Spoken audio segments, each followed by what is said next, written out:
The Walt Disney Company is in all kinds of trouble over the past few weeks. They just keep stepping in it, whether it's Victoria Alonso, whether it is their box office being absconded and handed straight over to Universal Studios and Illumination, whether it's their layoffs or perhaps even the drama taking place over there with ESPN with actual on-air personalities being let go.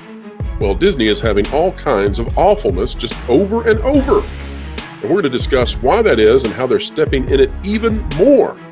It's a Cues From You video, so get ready. Members, they've sent in their questions and they are on point.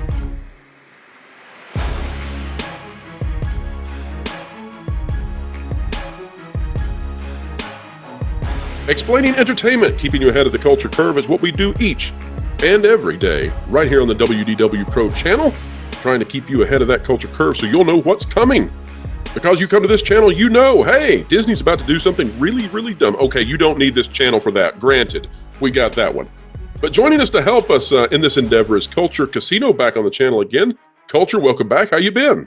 I've been great. I love it. This is a lot of fun to do. These are great questions. I can't wait to go through them all. And I want to hear your responses, Pro, because you have a lot of unique insight here. So I think it'll be a good time. You know, I try. Don't make me blush now. Even if I did blush, though, my rosy cheeks would not compare to those famous locks you have. Everybody wanting to have the hair of Culture Casino. Oh, yeah, it's a burden. It's a burden. All right, Gaston. All right.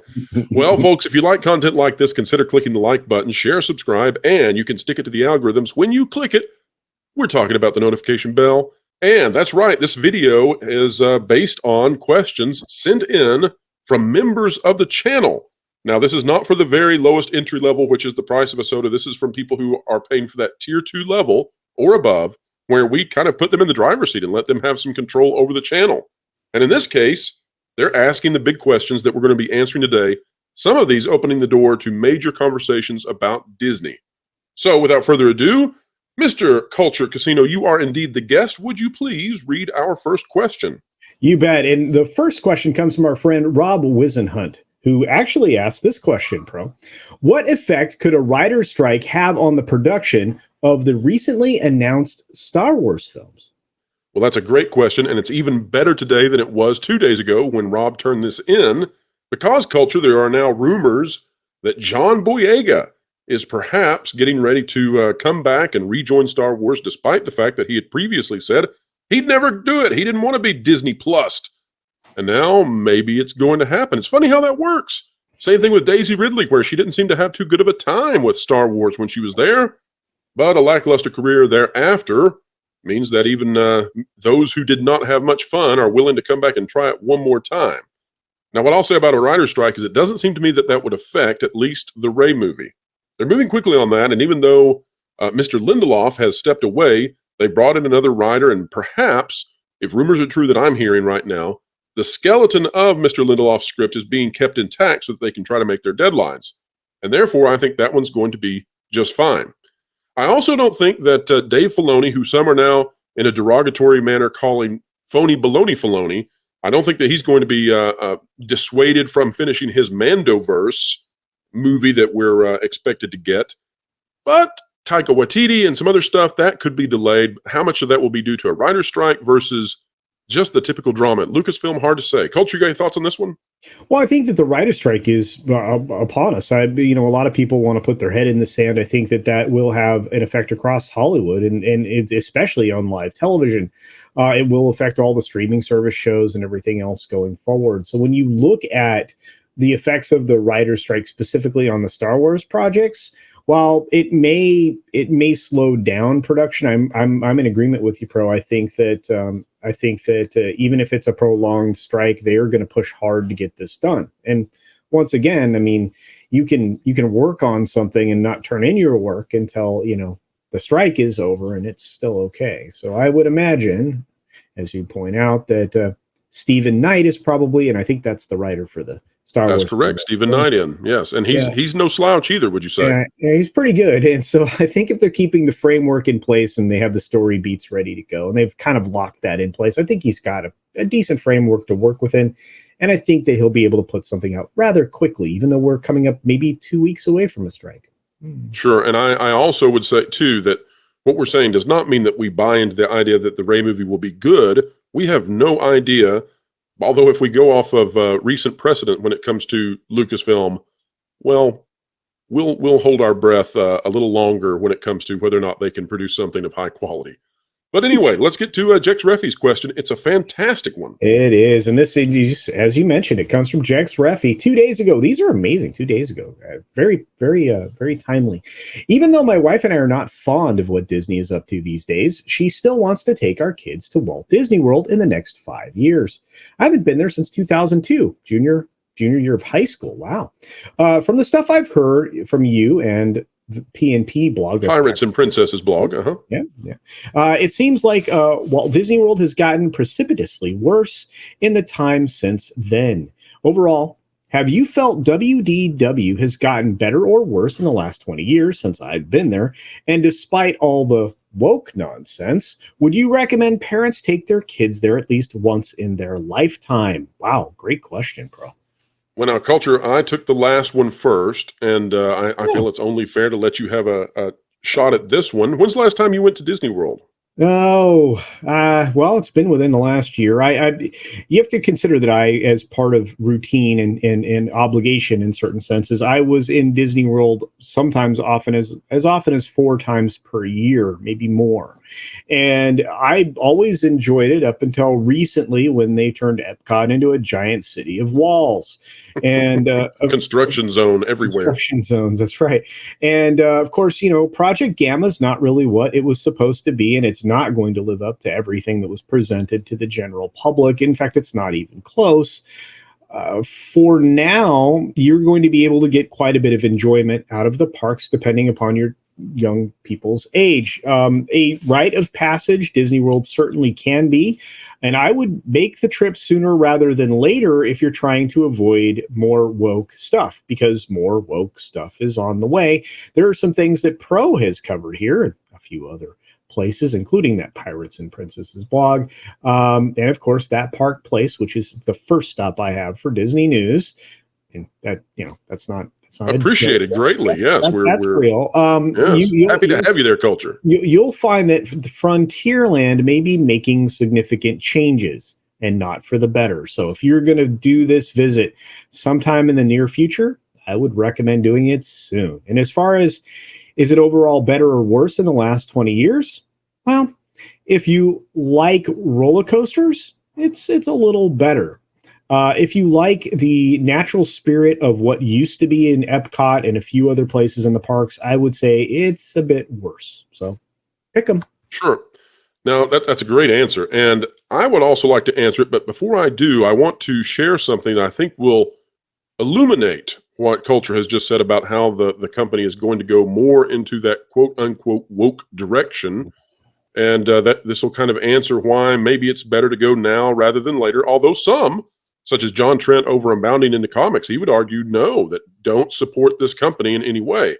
I can't tell you what to do, and maybe he wouldn't venture that far. So I can't tell you exactly what to do, but take a look at this article out of Deadline that came out yesterday. Disney Communications Chief Christina Shockey gets 1-year contract extension and pay raise due to an increase in her responsibilities. Now, this is a lady we've covered in the past, and she's quite interesting. You'll notice if you read the article, we don't have time to read it all, but her base salary has been increased to almost $800,000. That's a base salary, though, and the actual amount that she can get paid is far, far higher. Now, what I want to bring your attention to is these last 2 paragraphs in the article. Bob Iger, who handed the CEO baton to Chapek in 2020, took it back last fall after Chapek's ouster from the company. Xenia Mucha, the communications chief whose run at Disney was closely intertwined with Iger's 14-year CEO stint, formally left at the end of 2021 along with Iger and several other top execs. Now, here's what you need to know.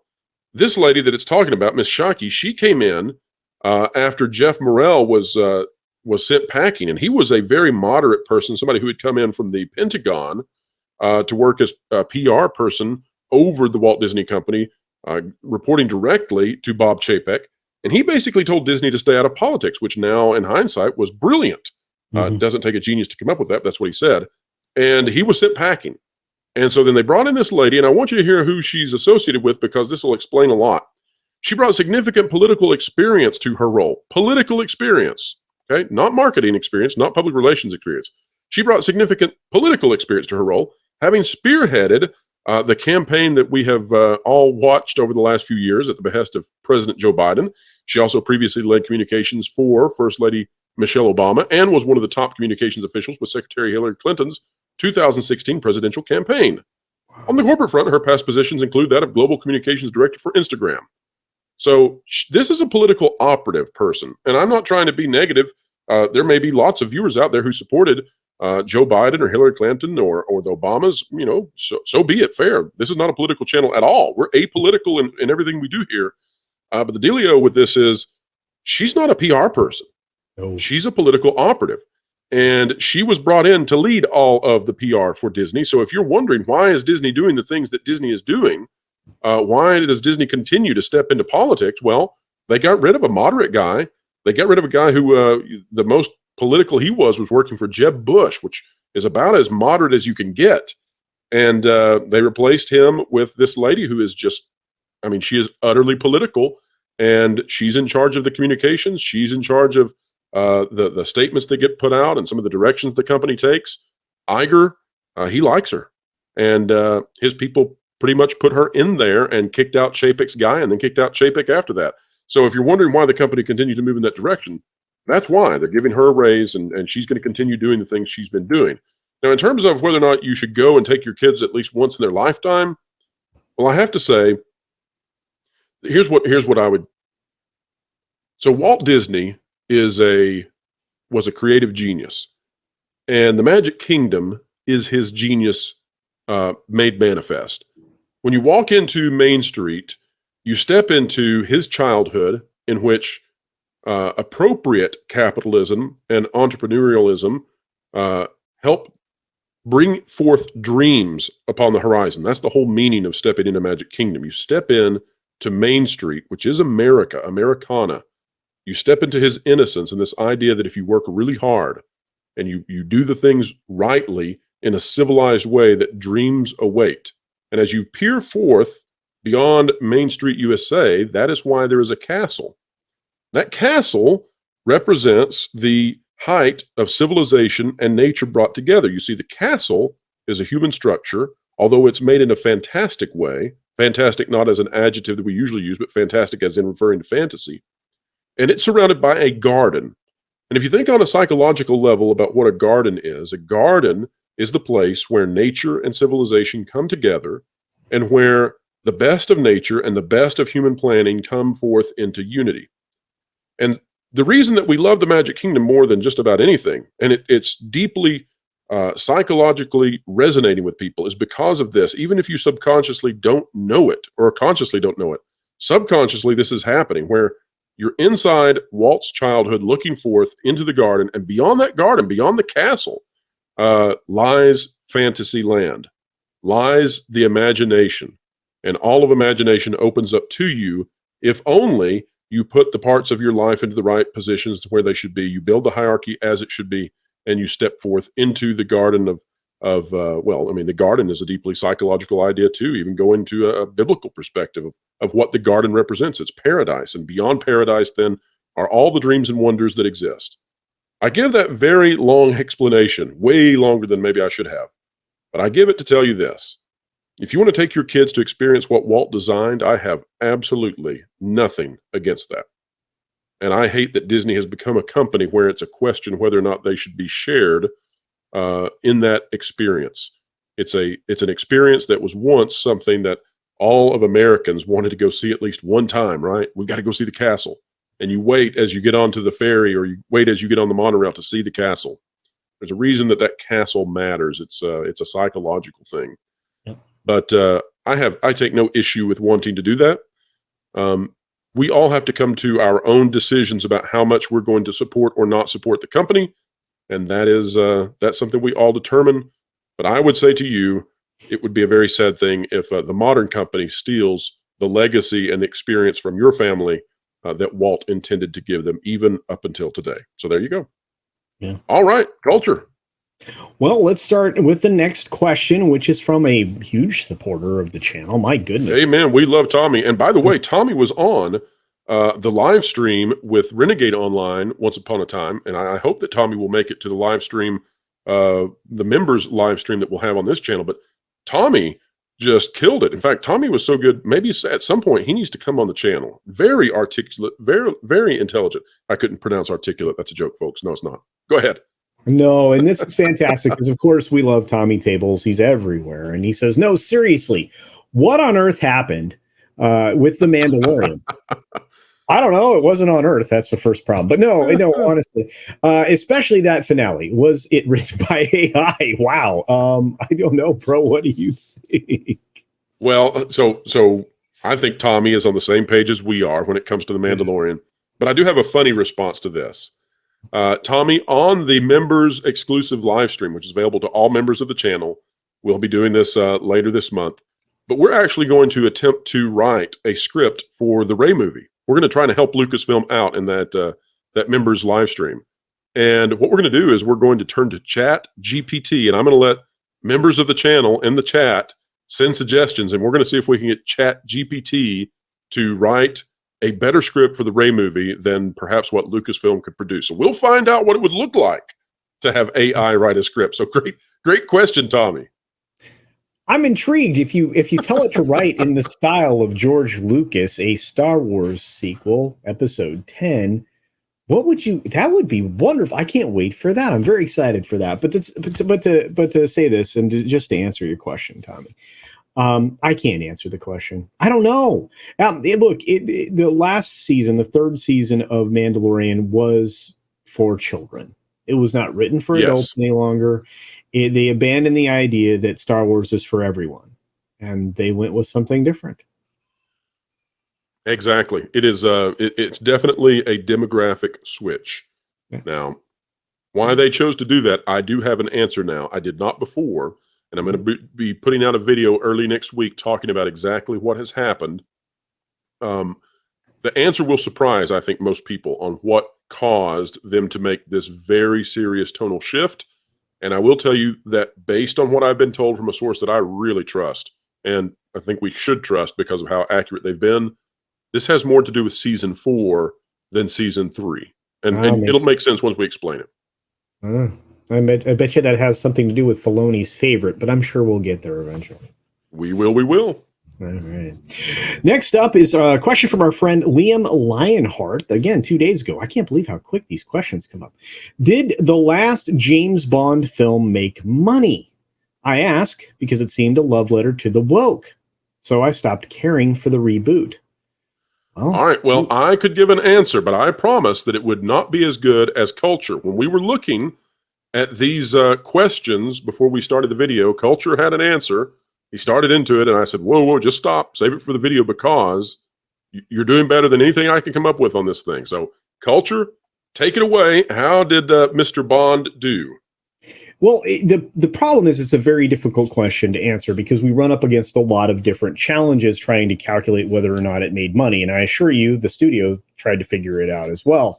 The budget for this film was ridiculous. They spent far too much money on it. And if you look at the reports, somewhere between $250 and $301 million just in the budget for the production of the film alone. Now, there is some transparency, and you can go find that because in the UK, which this was primarily a project of, they have a whole different level of transparency that we lack in the United States. So we can't really dive into what a limited liability partnership or limited liability corporation spends on a given production. Whereas in the UK, that can be public knowledge. But we have to add another layer to that. This film was delayed and then reshot to add in for, ads that were going to run or should have run in a companion deal with advertisers like a supercar and a watch and things like that. So we have no idea what that cost because that wouldn't have been included in the original production budget. And the original production budget is usually the only thing that the public gets to see. So there was a lot of added expense. Then add into the fact that because we were experiencing the global crisis where nothing happened and nobody went to see anything and nothing got released in theaters, well, you have interest payments that were being paid on the money for this production, because that's how the movie business works. So we have no idea for how long those interest payments were. We also know that the terms of the deal changed from the original production budget when they went to go get their line of credit, and the additional lines of credit that they had to take out as they had to go back to the well to reshoot, re-edit, and restructure the film, which they had done reportedly multiple times. Now, we'll set all that aside.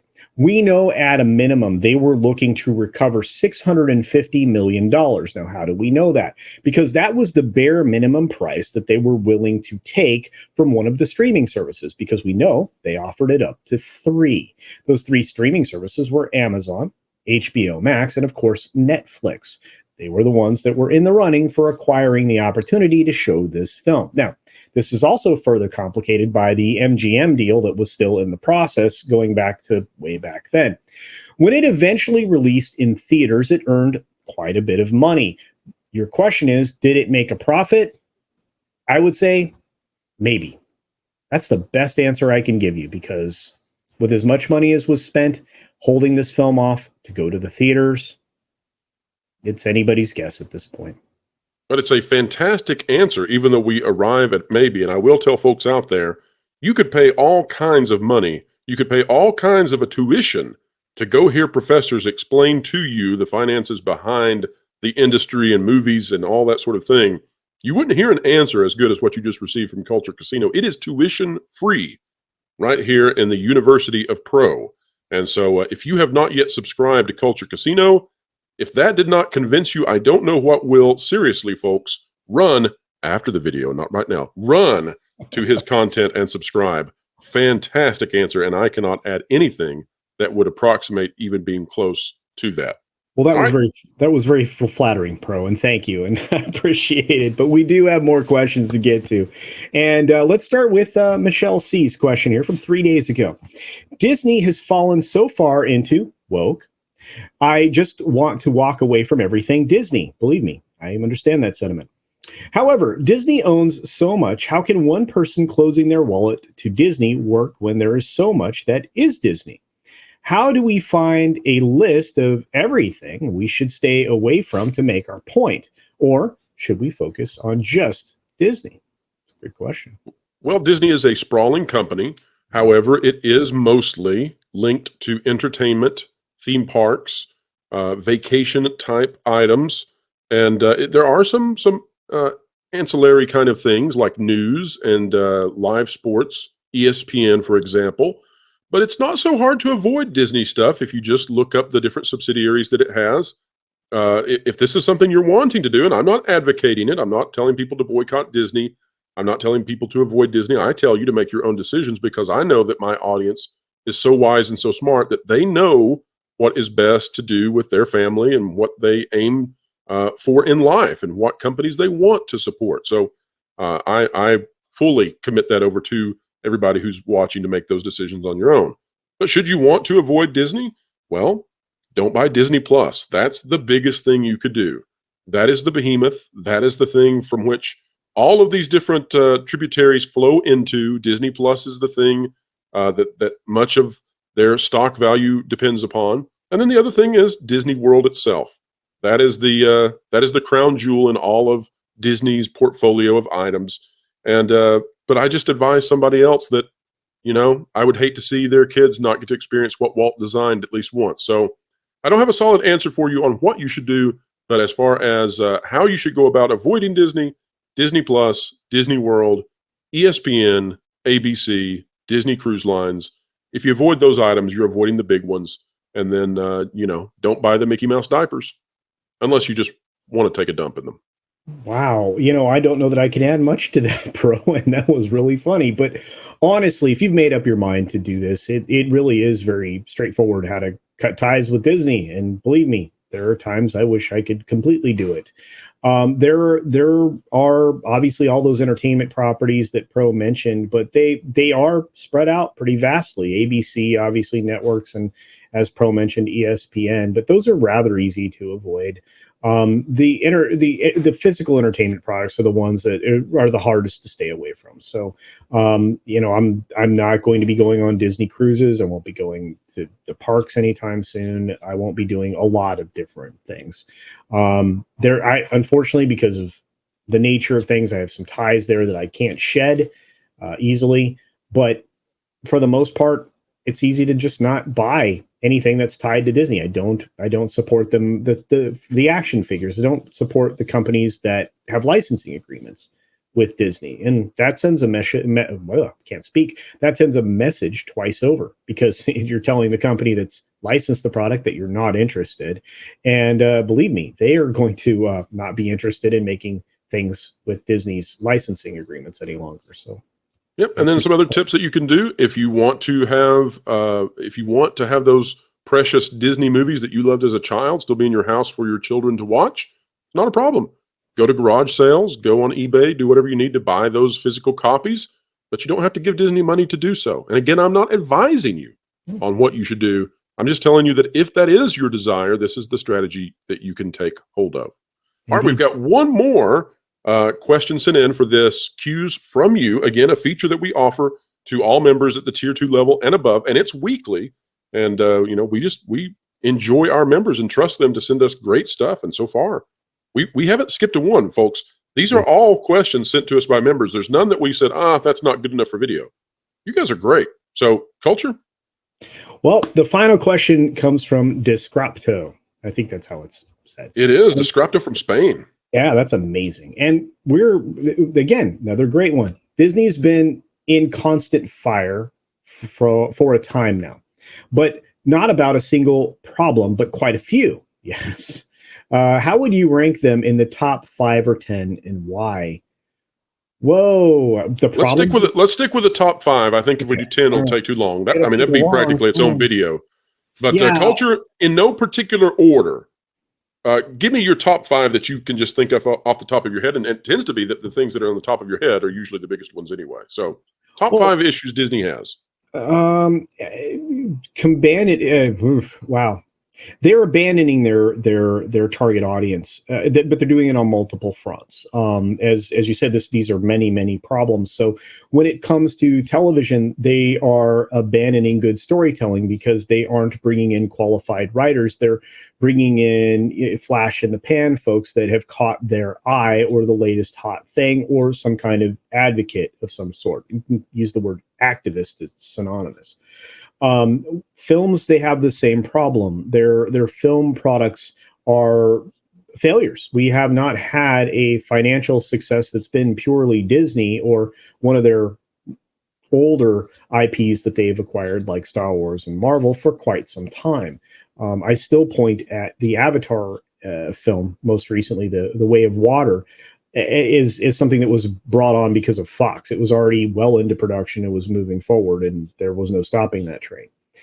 So there's 2. The failure to listen to their fans in the theme parks.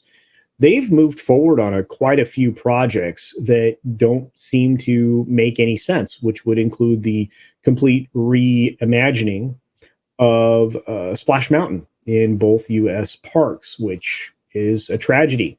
You're losing touch with history there in a very significant way for many different reasons, not just because of I believe the first African American voice actor in a animation Nick Stewart film. Nick Stewart was actually that was the last place you could hear him. You will be able to hear him one other place in the world in an attraction, and it's going to be in Japan. You have to leave America to go and hear that.